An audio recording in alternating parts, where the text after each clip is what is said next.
سەرباری شەڕ و جەنگ لە ناوچەکەدا، بەڵام بازاڕەکان بەتایبەت پارێزگای هەڵەبجە قەرەباڵغن و هاوڵاتیان بە گەرموگڕیەوە پێشوازی لە جەژنی ڕەمەزانی پیرۆز دەکەن.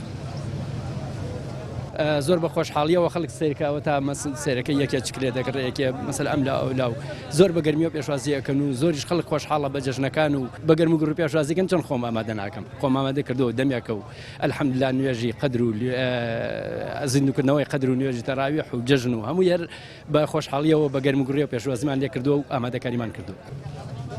مسلمانان دوو جەژن بەرز ڕادەگرن و ئامادەکاری بۆ دەکەن، ئەوانیش ڕەمەزان و قوربانە. پاش یەک مانگ عیبادەت پەرستش و زیندوکردنەوەی شەوانی قەدر، جەژنی ڕەمەزان بە ئاو تایبەتمەندی خۆیەیە و هاوڵاتێکیش دەڵێت پێویستە گرنگی پێ بدەین و تا دەتوانین بە گەرموگڕیەوە پێشوازی لێ بکەین.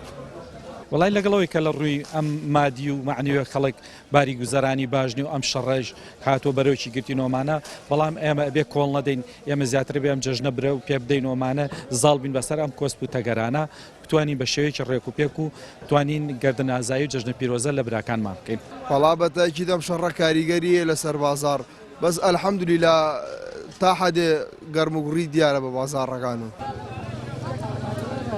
مانگی ڕەمەزانی پیرۆز لە دو ساعت و ڕۆژەکانیدایە و ماڵاوایی دەکات.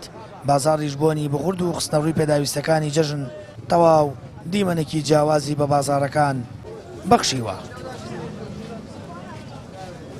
سامان فەتاح، کەناڵی ئاسمانی پەیام، هەڵەبجە.